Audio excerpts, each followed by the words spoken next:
himself, held precious in the world's esteem, to parley with the sole inheritor of all perfections that a man may own, matchless Navarre plea of no less weight than Aquitaine, a dowry for a queen.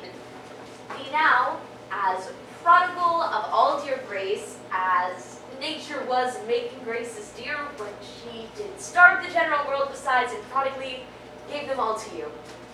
Good Lord, Boyette, my beauty, though but me, the elevated flourish of thy praise. Beauty is bought by the judgment of the eye, not uttered by base sale of chapman's tongue. I'm as proud to hear you tell my worth, then you are much willing to be counted wise in spending your wit in the praise of mine. But now, ta-ta, sir.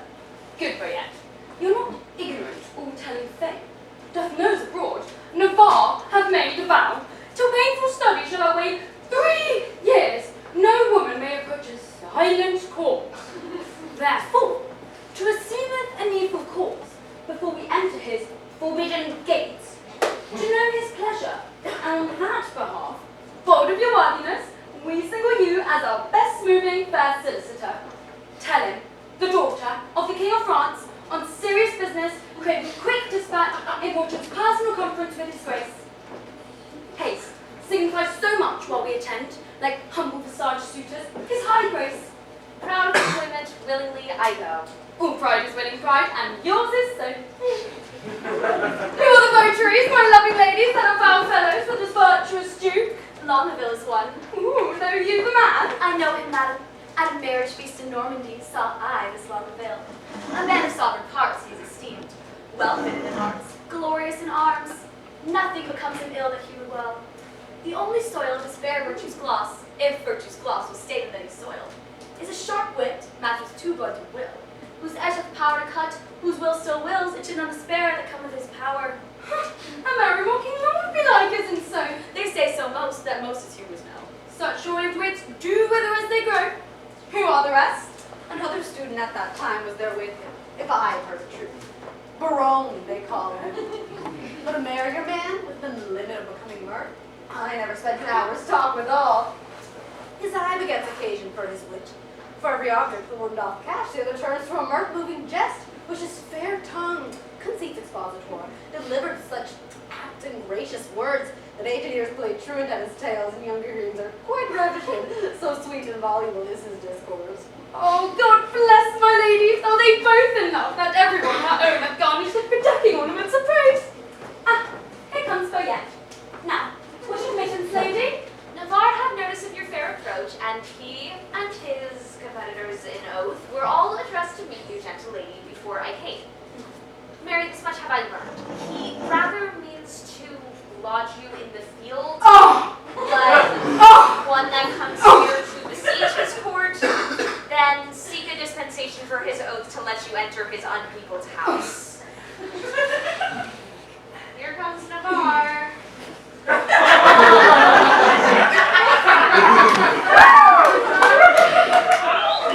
Oh. Welcome, fair princess. Kingdom of Navarre. I give you back again, and welcome I have not yet. The roof of this court is too behind to be yours, and welcome to this wild field, too base to be mine. You will be welcome in my court, madam. Oh, I will be welcome then. Conduct me thither. But I tribute you that I have sworn an oath. Oh, our lady, how my lord you'll be forsworn. Not by the world, my lady, by my will. Why? Will shall break it. Will and nothing else. Your ladyship is ignorant to what it is. Oh, why my lord so his ignorance were wise, when now his knowledge must prove ignorant. I hear your grace had sworn out housekeeping.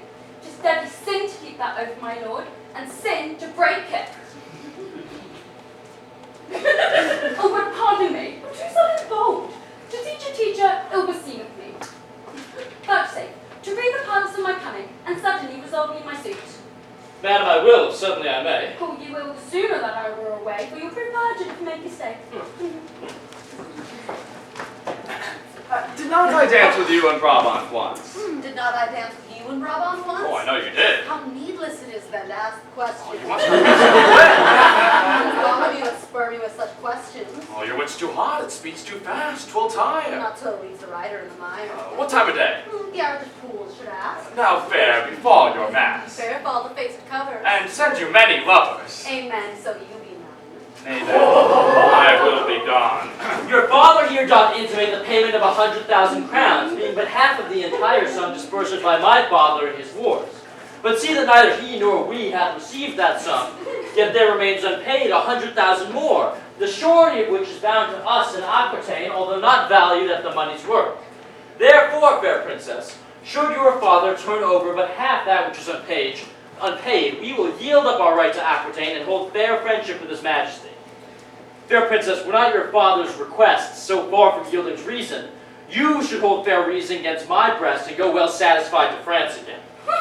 You do the king my father too much wrong, and wrong the reputation of your name. Someone seeming to confess receipt for that which so faithfully has been paid. I protest I never heard of it, and if I'm proven wrong, I'll yield up Aquitaine. We arrest your word, but yet you can prove acquittances for such a sum from special office of Charles's father. Satisfy me so. So please your grace, the packet is not come where that and other specialties are found.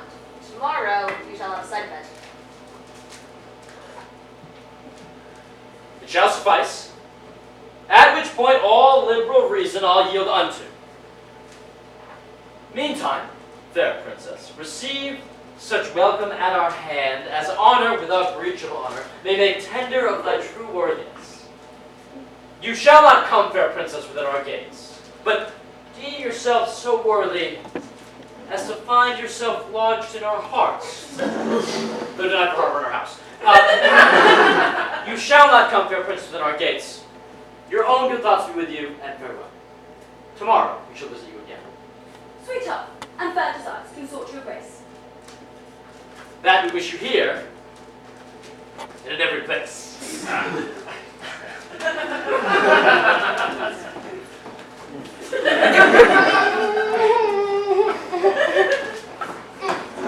Lady, I would commend thee to my own heart.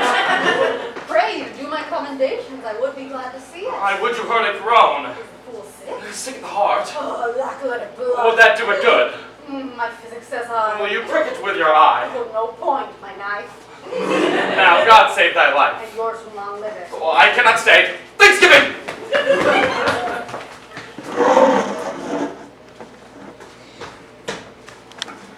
I beseech you a word. What is she on the right? Woman, sometimes. You saw her in the light. Perchance, light in the light. I desire her name. She hath but one for herself. To desire that were shame. Pray you, madam, whose daughter? Her mother's I've heard. God's blessings on your beard. Good sir, be not offended. Nay, my collar is ended. She is a most sweet lady. Not unlike sir. That may be.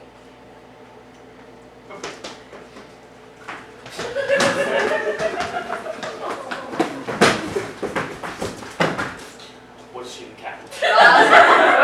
Rosalind, my good hap. Is she wedded or no? To her will, sir, so. You're welcome, sir. Adieu. Farewell to me, sir, and welcome to you. That last is Curran, the merry man hath born, not a word with him, but a jest, and every jest but a word. Well, it was wise of you to take him by his word. I was as willing to grapple as he was to board. To our sheep's marry. And wherefore not ships? No sheep, sweet madam, unless we feed on your lips. You sheep and I pasture, shall that finish the jest? Oh, good wits will be jangling. Oh, but gentles, agree. The Civil War of wits was much better used on Navarre and his bookmen. Here it is abused. It's mine observation, which very seldom lies. By the heart still rhetoric disclosive with the eyes deceive me not now.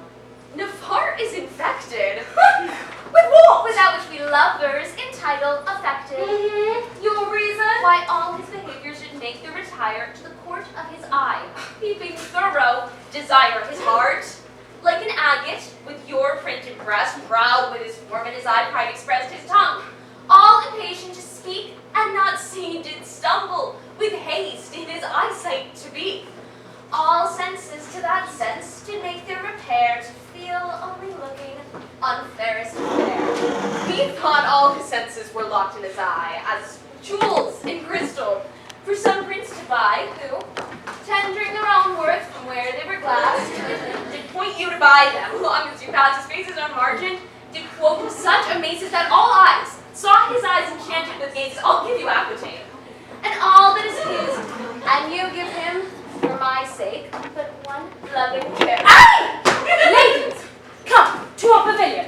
Boyette is disposed. But to speak that in words which his eye hath disclosed. I have only made a mouth of his eye by adding a tongue, which I know will not lie. She is Cupid's grandmother and learns news of him and must be just like her father, for her mother is the grim. It was too hard for me.